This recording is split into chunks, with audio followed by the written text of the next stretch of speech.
to change, even if I want to realize. 'Cause I've been sitting here, same old ways, thinking off about the same mistakes. Darling, where you going? It won't be as simple for you.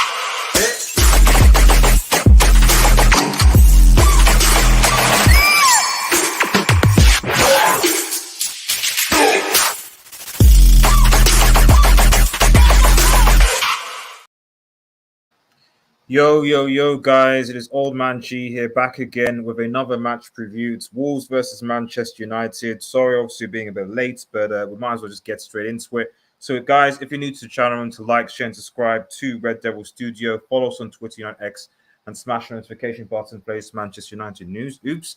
Thanks to everyone who was obviously watching on Friday last night. I had a very good stream yesterday with Ronaldo and a lot of guests coming on and stuff. And like I said, I will be trying to do a lot more European or general sort of football stuff. So, but this is kind of back to normality, I guess. It's a Wolves versus United match preview. So, I mean, I'm still gassed if I'm perfectly honest with the whole United. There's a few things I want to talk about, like specifically regarding Ahmed, when Ronaldo's going to be available, starting lineup, and so on. So, basically, just get involved. Make sure you like, share, and subscribe to Red Devil Studio, and let me know your thoughts. So I guess let's get first into it. I think the first thing is obviously Wolves versus Manchester United. A lot of stuff has obviously happened today. Arsenal in the mud, effectively. Arsenal really. I mean, what can you say about Arsenal Football Club? Really, what can you say about Arsenal Football Club? Bottom of the table, so they're done. City obviously with 6 points, currently top of the table. No, they're not top. I think it'll be Liverpool or Chelsea will be top. Liverpool or Chelsea draw. So really, this is a really big opportunity for Manchester United. And thank you, man. Hope you're doing well, Chief. And Leicester fan channel. Leicester fan, who's obviously doing pretty well, says, I said, maybe you're going to be the one who saves me. You're Dewsbury Hill, buddy. Bro, congratulations on your jammy win today. Although fair play. Hopefully Leicester do the bits this season, man. So what's his name? Sionchu looks a bit suspect, but it is what it is. But thanks for stopping by. And those who be watching, please head over to Ant's channel and subscribe. Give him some much love and support as well. It goes a long way. So basically what I'm saying is that like there is an opportunity for Manchester United to really do something. And I think that if we really going to challenge for the title, then Manchester United really need to get something from this Wolves game. Now, obviously, last time we went to Molineux, it was actually the last game of the season. Ironically enough, Ahmad, I'm going to speak about later, was actually playing. And we actually played pretty good. With like I said, we had, I think, Matic and Van der Beek in our midfield, which I have in this midfield right now. And we had Ahmad and Alanga playing. And we actually played all right. It was last game of the season, so I guess you're right. It doesn't really matter from a points point of view. But I was still glad that we that we played that way, so I've got no complaints in that respect. So it's a must-win for me. It's a must-win for me, especially if we're thinking about transfer sides, especially when we're getting Ronaldo into Manchester. And I'll start with Ronaldo now. Like Ronaldo is obviously not going to be ready. He has had, from what we can tell, he has had his medical already in obviously Lisbon, so he will be coming. But he's joining obviously Portugal because obviously after this game week there is an international break, and then things will resume on September the 8th. So Ronaldo will probably be in Manchester somewhere around that time. So Ronaldo will obviously not be available for the game for Molineux, but still looking forward to seeing his unveiling. From what we know, there's a very good chance that he's not going to get the number 7 show, which I think is going to be very interesting. Very, very interesting. you know, I mean, what would he? Is he going to get 77? I don't know. Or maybe he'll do a David Beckham and have the number 23. That's already being used, so it's going to be interesting to see. I wouldn't be surprised if he gets number 77. I think even 17 has been used. Isn't Fred used number 17? So, yeah, I think unless I think that the Premier League makes an exception, which to be honest, the Premier League should. The Premier League should, because this is if we're talking about the Premier League, I think it's dispensation or something. The Premier League should make an exception for Ronaldo, and I'll tell you why. Simply because the amount of money, like you're already seeing the Premier League and the TV companies scrambling to change the TV times for Ronaldo's first, because that's not going to be. It's going to be shown at 3 o'clock and not on live TV. They're scrambling to get it shown because of the amount of revenue that be lost. So for me, they should make an exception if Cavani is happy to give the number 7 shirt away to Cristiano Ronaldo. And says Wolves haven't won yet this season.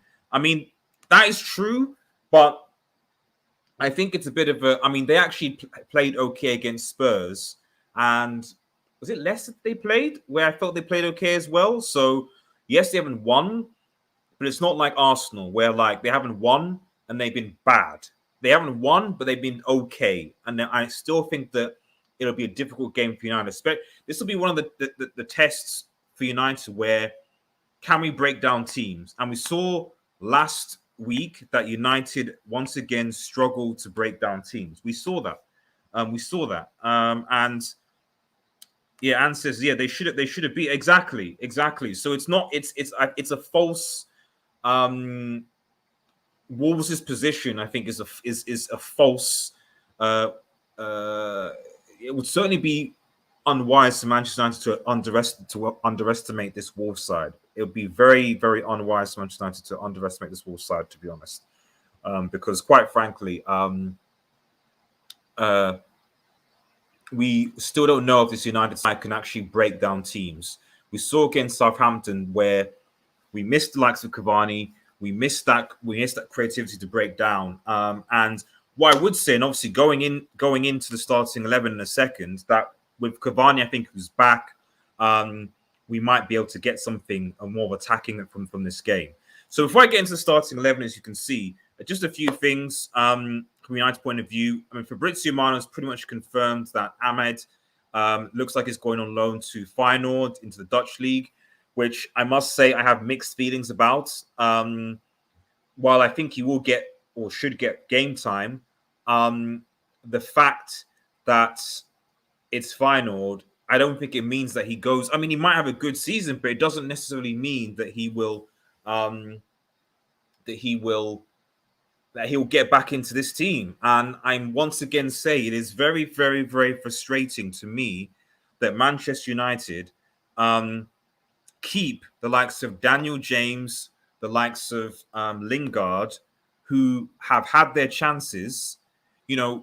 We, as much as United, and I'm gassed, I'm happy to sign Ronaldo central. It's a good window. But the problem is that we still have a lot of deadwood that needs to be, that needs to go. There's a lot of deadwood in this side that needs to go. And the problem with having deadwood is that deadwood is on wages. That deadwood is on wages. And when that deadwood is on wages, that deadwood has to play when they're fit. I have no doubt if Phil Jones was not injured, he'd be playing. So this is the same thing when it comes to the likes of Lingard, the likes of Mata, maybe not Mata per se. Looks like he's going to more of a coaching role. But he's still being paid, and he shouldn't be being paid. But likes of Matic, the likes of Lingard, the likes of Daniel James, and so on, they're being paid. They're not being able to be moved on. They want to be on Dalot. Oh, we're happy with Dalot. Okay, fine. Then alternate Dalot with Wan-Bissaka then. It doesn't make sense. Yusuf Alboy says it's a great loan for him because Feyenoord have a manager who's massive developing youngsters and he'll play regular football and European football. I don't disagree with that, but I recall a player in our squad who was one of the best players in the Eredivisie Dutch league, obviously, in Van der Beek. And has he been being played? That's my problem. That's my problem. Like, even if he balls, we have a player called Van der Beek who did that, and he's not being picked. So the issue is not the it's that it's almost like it's. I'm not saying the United aren't going to be tracking his development, but it's almost like I feel like if he comes back, if Lingard and James are still at the club, we're just gonna do a Dallo and try and find another loan for him next season. And that seems to be what we're doing. Like, our young players are being stunted. Their growth is being stunted because we have deadwood that will not leave. And that is massively frustrating. But other than that, I generally do agree with you. It's a big squad for sure. Yeah, we thanks for the 5-yard pass Premier League podcast. For those who are watching, please head over there and subscribe, just like Ant's channel. I always plug channels. Jones, Lingard, and Daniel James, for me, have to go. I'd have put one of McTominay or Fred either, but maybe keep them and then Matic, and arguably get like a holding midfielder. But they're not going to go. They're not going to go. EFC says, "Yo, shout out," and you've got the Ronaldo emoji as well. I want to see Ronaldo score a hat trick at Stamford Bridge. That's what I want to see. I want to see Ronaldo score a hat trick at Stamford Bridge. It is what it is. I want to see that. Juan Mata is worth more as a personality in the change room. Yeah, but I don't think that means he should be getting. I think was it 100, just under 200k a week. For personality, you shouldn't be getting paid that much. There are plenty of players in the Premier League. They're getting paid far less and then doing much more. I see your point. Let's see how it plays. Yeah, I hope so too. I mean, I'd have been even a bit more happy with it if Feyenoord were in the Champions League, but they're in the Conference League, which I guess is Europe, but we'll see. We'll see how it goes. Obviously, I've already said that Ronaldo will not be obviously starting. He's just completed his medical, but he'll probably he's joining with the Portuguese side, so he'll probably be reunited after the international break. Was there any other pending United news at all? Obviously, Scott McTominay will be out of the game. In fact, let's switch over to the starting 11. Let's go. The starting 11. That's what I think it's going to be. Let me just quickly move this slightly there. That's better. Okay. And I'm not in the starting 11, just FYI. That's just a logo. So, yeah, the starting 11 that I think should start against Wolves. We're obviously going to play a 4-2-3-1. De Gea is obviously going to go in goal because Henderson is still injured. Luke Shaw and Wan-Bissaka. The back four, for me, speaks itself. I think this is the time for Varane to start.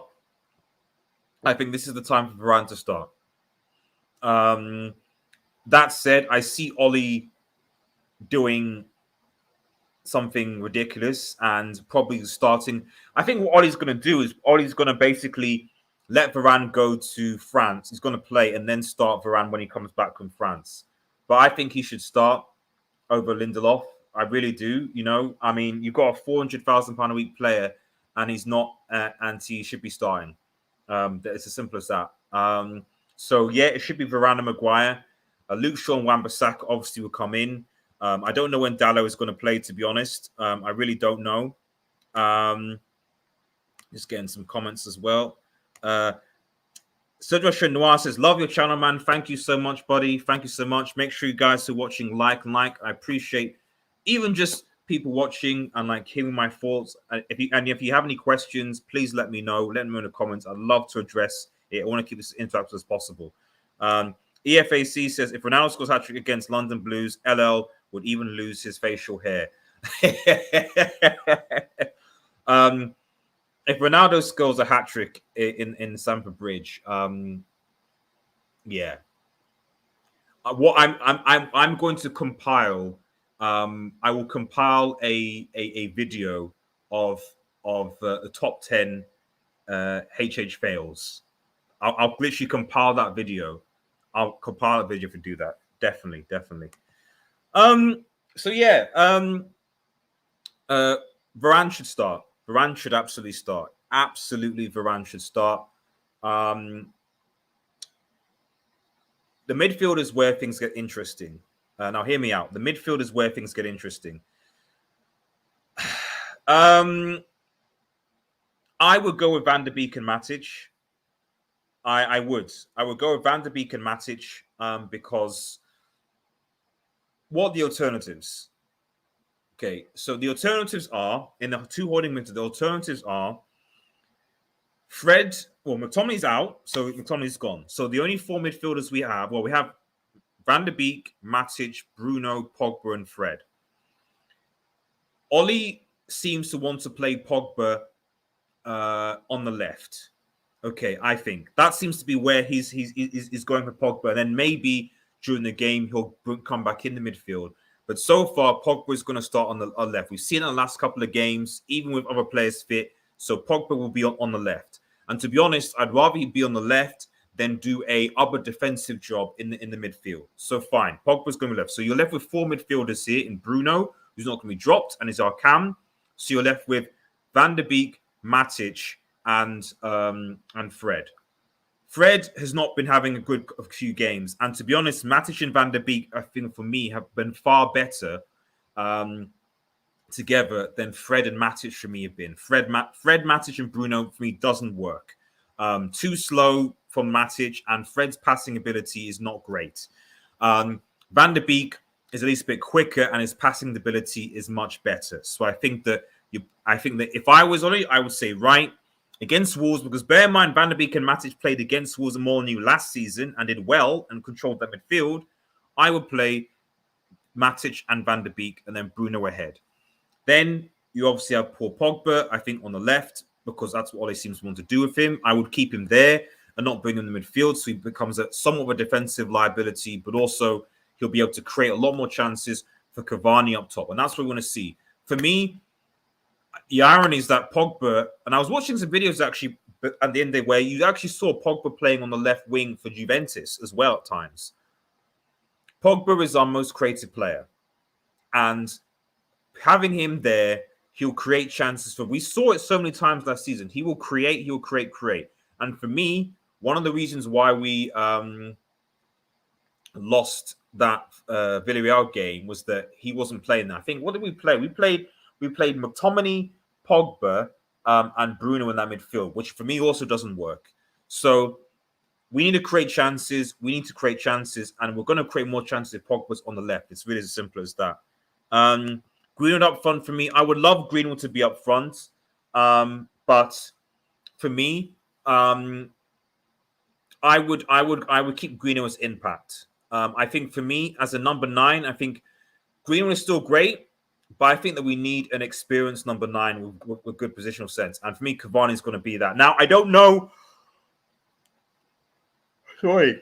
I honestly don't know what's going on with Cavani because we gave him rest, another 2 weeks off of his family, and then he's now going to go to Uruguay for the international break, and they're going to have to quarantine. So, do you start Cavani in this game? Well, I mean, for me, I will start him anyway because we have to win. And then you then bring Greenwood on for impact. That's what I would do. I think that's better than bringing on Cavani. I think give Cavani 60 minutes, Greenwood on for 30. And then Sancho on the right for me. You start Sancho. Sancho's got to start. Sancho has to start. You don't spend money on a Sancho signing. He has to start. We can't afford to. I don't want to see. Now, the worst case scenario in this game against Wolves is that I see Lindelof where Varane should be, that I see Fred where Van der Beek should be, that I see Daniel James where Pogba should be, and I see Jesse Lingard where Sancho should be. Okay? And I see Martial where Cavani should be. Like, that could easily be a team tomorrow. Okay? And if that is the team tomorrow, I'm not really sure what I need to go to say about Ole, to be honest. This should be the team. It's the best team what we have right now. This should be the team. The team cannot be, because you can't play Matic by himself now as well, but the team cannot be Lindelof where Varane is, Fred where Van der Beek is, Daniel James where Pogba is, Lingard where Sancho is, and Martial where Varane is. I don't want to see Lingard. They can be bent. They can come off the bench. Fine, you can have Daniel James and Lingard and Greenwood come off the bench and give us some more attacking options. That's fine, but not as starters. That's my take anyway. I'm not sure how sharp Cavani will be. That is a fair point. I mean, he has been training. I would still take the risk.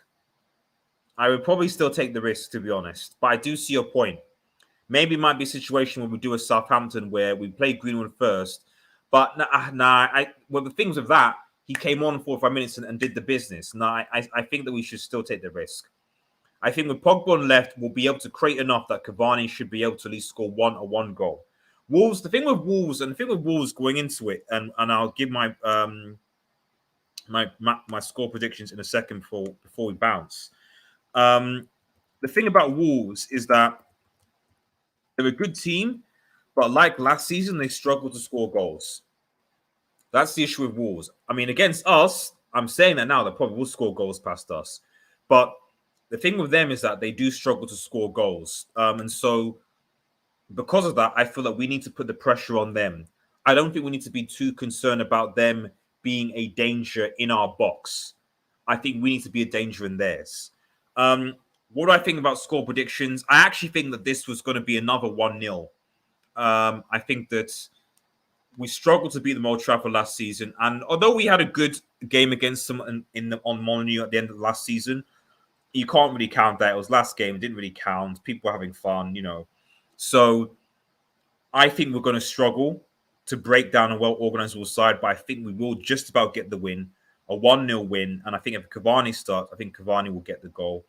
And hopefully that should be it. Because if United do win, it puts us on 7 points. I'm going to just quickly share the Premier League table. I want to see where we would be. Let's have a quick look. Let's share that Premier League table, guys. Let's share that table. Right. Okay. So this is the Premier League table as it stands right now. West Ham, 7 points. Fair now. Shout out to David Moyes. Undefeated. Chelsea on 7. Liverpool on 7. Everton also on 7. City on 6 points. Spurs, who've got to play obviously tomorrow. I think, are they playing Watford? They could actually go top, ironically enough, on 9 points. Potentially without Harry Kane. So people saying Kane is important, and Spurs could be top of the league without him. It is what it is. But yeah, Spurs would get 9 points from top. Manchester United obviously a 10th right now. If we obviously, Watford was 6 points. So United, we need to win basically. If United win, we'll be is that 4? We've got a goal difference of 4. So depending on how much we win, we could probably be anywhere in the top 4 or 5. Well, most likely top 4. It's still early season. This table doesn't really mean anything, but I still think it's important that if we're going to be challenging for a title, we need to keep the pace. I don't want to see United some 4 or 5 points after 5 games. I don't want to see us 6 points from top. You know what I mean? Like we need to. I don't want us to, because we should be within touching distance. 6 points maximum from top is fine because you still have to play the teams in the top 4 home and away. But any more than 6 points from top, then there's a problem. So I don't want to see a situation where United are so far behind, and we need to be winning these games because our run up until October is actually okay. We have a decent run. October is going to be a nightmare, and dropping points to Southampton we shouldn't have, ties into that. So United must win. We must win against this Wolves side, who I bet will be difficult. We should win. We should definitely win. Right. Thanks, guys, for watching. If you're new to the channel, remember to like, share, and subscribe to Red Devil Studio. Remember to follow us on Twitter and X. Smash the notification button for latest Manchester United news. I will be trying to do a lot more, other football content, whatever, from European leagues. Shout out to Juventus, by the way. It's just me at the moment, though, guys. So I will try and get as much content as I can, but it is what it is. It is what it is. Take care, everyone, and cheers.